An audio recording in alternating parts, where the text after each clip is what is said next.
Alright, what's going on, guys? Trev back again, here to bring you another video. This one's going to be doing your daily Walking Dead video for today. Of course, leading up to tonight's new episode, which is episode 11, Hostiles and Calamities. In this one, we're going to start with giving our thoughts on the descriptions for episodes 14 and 15.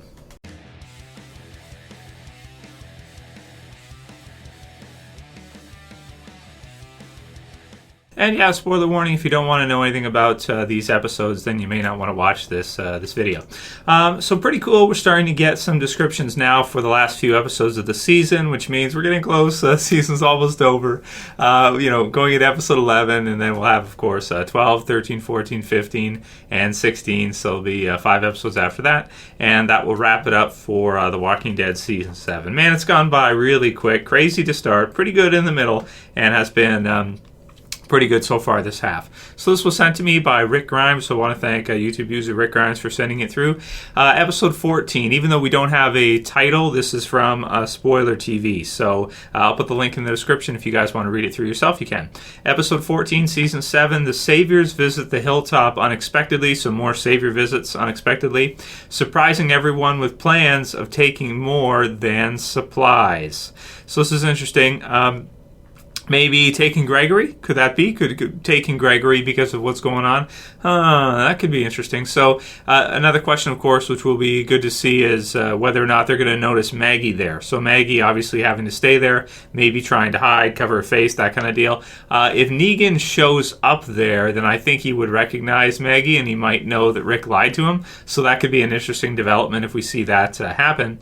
If not, because they don't know that the Hilltop and Alexandria have been in cahoots, so to speak, or at least helping each other out a little bit, lately, and then, of course, before the initial attack on the outpost and all that, they were working together. So even though now Gregory has squashed that and said it never happened or anything, so that could be exciting to see, and that'll be the thing I'm looking forward to most, is whether or not they notice Maggie there, and who shows up, whether it be Simon or if Negan himself should show up. I'd like to see Negan show up at some different communities than what we've seen. And we've seen him interact a lot with Rick and Alexandria, but we haven't really seen him interact at all with the Hilltop or the Kingdom yet. So I'm hoping to see that by the end of the season, because that could be cool before the war starts. Episode 15. A group of Alexandrians embark on a journey. One member of the group must make a heartbreaking decision. So they embark on a journey. So I'm thinking this might be our Oceanside episode. So episode 15 could be where the group tries to journey to the Oceanside, because we do know it's a bit further than a lot of the other communities that we've seen. So heartbreaking decision. So maybe Tara about the group, or telling Rick about them, or what Rick's going to do with them, this kind of deal. Maybe Tara having to go and talk to them. It'll be interesting to see if that does happen, who's going to be the one to approach the Oceanside, whether it's going to be Tara, whether it's going to be all of them, whether it's going to be Rick himself. It'll be interesting to see how that all plays out. One thing I am surprised about, though, I will say, by the episode descriptions, is that they really aren't starting all-out war. Because I kind of figured, like, when we were doing predictions for this half, we were thinking, like, how could they not get into all-out war a little bit by the end of the season? But from these episodes, descriptions and everything that we're seeing, and also the way this half has started out, it kind of does feel like all-out war is just going to barely be touched on in this half, and it's really all going to be building and leading to it, and that we may not actually see any part of All Out War until either the finale or season 8. So we'll see. I mean, of course, I could be totally off with the descriptions and what I think is going to happen, but a group of Alexandrians embarking on a journey, to me, sounds like Oceanside that they would be going to, but who knows? I guess we'll see how it all plays out. That said, I do think that they really filled out this year a lot. I do think so. I mean, they added a lot of stuff to the TV series, and they really stretched that comic book storyline this year in Season 7 after the premiere in that. Quite a bit, man. Cool stuff. So you guys can write your comments below with your predictions. What do you think is going to happen based on these descriptions? I'll be excited to see them, and hopefully not just a million stupid comments about Morales. It's getting ridiculous. It's getting to the point where I'm almost thinking about banning the word Morales from the channel. That's a warning. Please stop spamming stupid Morales questions. A couple here and there are fine. I don't mind if there's a couple. But if there's like half of the comments in the description or in the comments are about Morales, then it's crossing the line, and I may have to ban the word for a while. So just heads up, guys. Probably going to have to do that this week if things don't change. Jayrina says, "Hey Trev, if Dwight found Daryl or vice versa in the next few episodes, how would you want the confrontation to go down?" So for me, and you guys can write yours below, what would you want to see happen between Daryl versus Dwight? So we know Daryl has left the kingdom now, and I might do a video later on today. Norman Reedus did an interview giving his thoughts on why Daryl left, so that could be interesting to see. We'll see from his perspective why he decided not to stay at the kingdom, because really he probably would have been safer staying at the kingdom for the most part. Going off on his own, he's pretty mistrusting of people, so I get that, and he wants to kind of get ready for the fight and get ready for the battle and everything, and not just kind of sit around and maybe, like he's been doing. So I guess that makes sense that he wants to go back into action. But anyway, we'll get more into that when we go through the article. Maybe I'll have another video for you guys today on that before tonight's episode, so we'll see. But how would I want it to play out? Really, I would like to see Dwight and Daryl get into a confrontation in these next few episodes. I think that could make for a really exciting sequence, maybe an exciting episode, depending on how they do it. One chasing the other or something could be really cool. If one gets wounded, and then maybe, for example, you have we see the house in the preview for episode 11 that Dwight seems to be going through. We know Daryl's out there too, in the open. So it could be cool if Dwight was like tracking down Daryl, and then eventually maybe he finds him, but Daryl gets the jump on him. Maybe gets a shot off and nails Dwight or something, and then Dwight goes to take off, and Daryl has to chase him or something on foot. Could be really exciting to see. I would really like to see that. Personally, at this point, can the two coexist? It's still, a question we've been thinking about for years now. Of course, no official answer until we see it in the series and we see one person beat the other, or if both can kind of join together and coincide. From the TV series right now, it doesn't look like Dwight is going to turn on Negan. From what we're seeing right now, it looks like Dwight is staying, loyal to Negan so far. Even with the fire in this episode and the iron, he's the one who's heating it. He's right there for Negan. He's really worried that Negan's going to get upset, and he seems to be right there. So even though it kind of looks like from the Sherry makeout scene with Negan that Dwight might turn on Negan, we haven't seen enough of that. So either the pacing is so slow that, versus the comics, it's a much more gradual, turning against him, and then maybe we will still see that. But if we see a confrontation between Dwight and Daryl here, I'd like to see Daryl get the best of Dwight and either capture him or maybe kill him. Capturing him for information could be good. The group could probably use that, and that would be useful. But if he has to kill him, then I'd be happy with that as well too. Because personally, I'd like to see Daryl out-survive Dwight in the TV series version. A lot of people really like Dwight from the TV series. I think it's mostly based on what they've read of him in the comics. I just view the comic Dwight, especially recently, as pretty much Daryl. Pretty much the comic book version of Dwight, to me, has kind of become Daryl, at least for me as a reader. So, but that's me. Matthew Davey says, "Hey Trev, been a sub on your channel since the break before season 3. Big fan. First time I've had a question for you. I was just wondering on if and when you think we're going to see Jesus get as badass as he is in the comics. If I remember correctly, when the group first meets him, he fights off a group of zombies with his hands tied behind his back, and then when he approaches the kingdom, catches a spear that is thrown at him by the people on watch. He's quite tricksy. Yes, that's a Lord of the Rings reference in the show, but not nearly as badass. I thought this may have been due to Daryl being the resident badass in the show. What are your thoughts?" So this is a really great question, and thanks for your years of support, Matthew, since the season 2 break. Appreciate it. There's still a few of you guys left from the first couple seasons, even after 5, 6, 7 years. Crazy. But yeah, Jesus in the TV series, even physically, like when you see him, Jesus in the comics is taller. He's probably as tall as Daryl, I would say. He's really good with hand-to-hand combat. He's good with weapons. He's just a really one really tough customer. In the TV series, Jesus kind of seems more like he's more tricky, like you said, and I've mentioned this before in my reviews and that he's kind of more clever, he's kind of more tricky. You don't see him, and next thing you know, he's on top of your car following you. He can sneak in and out of places really well.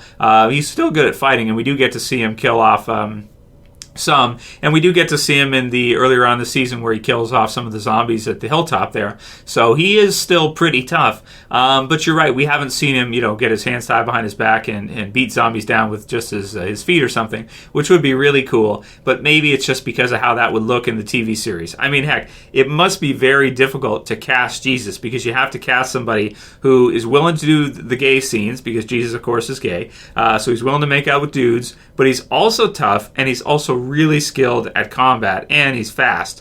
So that's a tough cast, right? Somebody who's able to do all that and do the acting well and everything. So Tom Payne, I think, has done a good job so far, and it's just it's a pretty difficult role to cast. First, like casting for Negan, really tough to pick somebody that can do all the different things Negan has to do.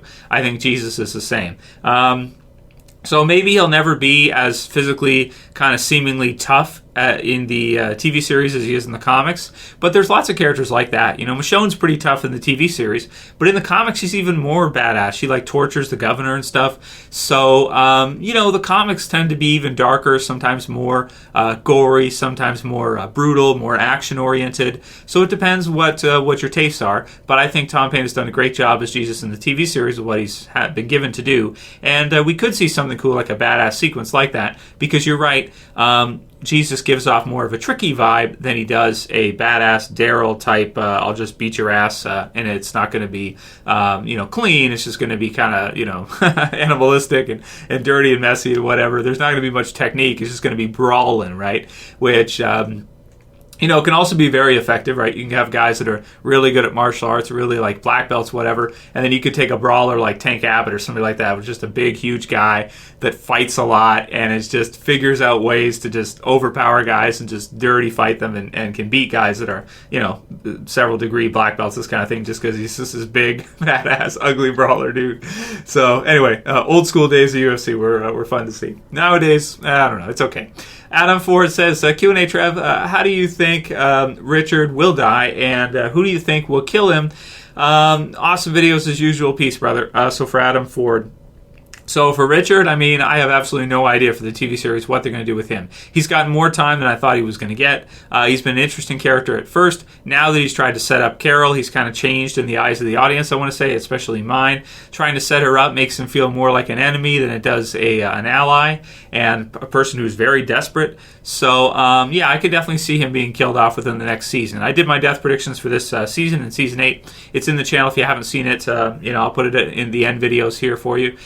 But yeah, definitely I think he'll be killed off within the next year or two, because he's walking a thin line for sure on one side and on the other. With both groups, he's walking a very thin line. And I don't think Ezekiel likes him too much either.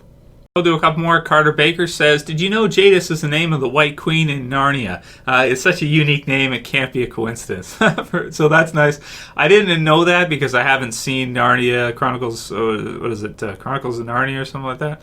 When did that come out? Like a decade ago? I don't even remember, right? So it's a long time. And even when it came out, I wasn't that into it. I like some of that kind of stuff. Game of Thrones just does it for me. When it comes to fantasy, it's like taking Walking Dead and putting it into a fantasy world. That's Game of Thrones. I love Game of Thrones so much. But Narnia is okay, but that's interesting that they use the same name. I did not realize that, no. So maybe some inspiration from there.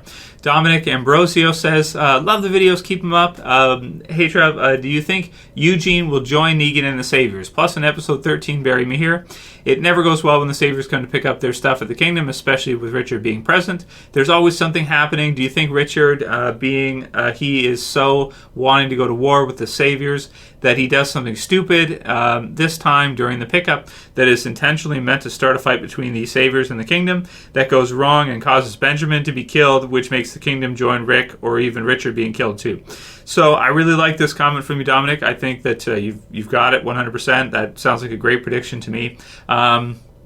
I do think that that's something like that is what we'll see. Richard instigate, and then maybe someone like Benjamin either get hurt or be killed, and then Ezekiel decides to go for it. So him being kind of a catalyst. And that seems like Richard's purpose right now is to be a catalyst to get the kingdom into the war, which looks like we'll probably see within the next couple of episodes. I thought we already would have seen it. Like I thought that, a few months ago, based on the comics, that when they bring it to Ezekiel, he'd probably just say yes right away. But that wouldn't help them make a few more episodes this year. So, so he's got to say no. And also, but it makes sense that he says no anyway, too. It makes more sense that he would say no than yes, based on the character and who he is.